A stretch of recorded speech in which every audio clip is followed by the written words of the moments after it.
ஒரு டேல 16 hours ப்ரேயரில் இருப்பாங்க. Daily 16 hours. காலையில் 4 மணிக்கு எந்திரிப்பாங்க, சாயந்தரம் 9 நைட் 9 மணி வரைக்கும் ப்ரேயரில் இருப்பாங்க. அதுலேயும் பெரும்பாலும் ஒரு 10 பேரோட ப்ரேயரில் இருப்பாங்க. கூட்டு பிரார்த்தனைன்னு சொல்லுவாங்க. ஸோ அது கீழே நான் ஆஃபீஸ் வச்சுக்கணும்னு சொல்லிட்டு, ஏன்னா அந்த வைப்ரேஷன் எனக்கு அந்த வீட்டில் எங்கள் அம்மா ப்ரேயர் ஒரு பெரிய வைப்ரேஷன்.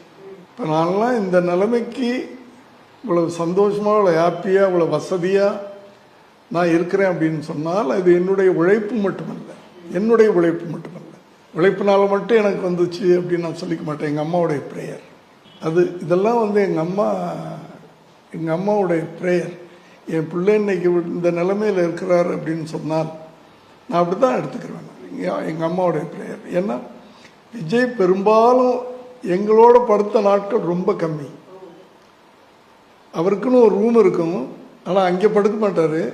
எங்கள் அம்மாவோட தான் படுப்பார். ஆச்சின்னு எங்கள் அம்மாவோட தான் படுப்பார்.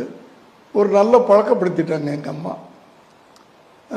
2 பேரும் ஒரே கட்டில் படுப்பாங்க. அப்போ இவர் தலானி கடியில் ஒரு சின்ன பைபிள், இவ்வளவு சைஸில் பைபிள் வரும். அந்த பைபிள் அவன் தலானி கடியில் இருக்கும். ராத்திரி படுக்கும்போது ஒரு வேர்ஸ் படிச்சுட்டு தான் படுக்கணும். காலையில் எந்திரிச்ச உடனே அந்த தலானியிலேருந்து அந்த பைபிள் எடுத்து ஒரு வேர்ட்ஸ் படிச்சுட்டு தான் வெளியே போகணும். அப்படி பழக்கப்படுத்துனாங்க. அதனால தான் ஒரு ஸ்கூலில் கூட விஜய் சொல்லுவாங்க, அவர் டிவைன் பாய் அப்படிம்பாங்க.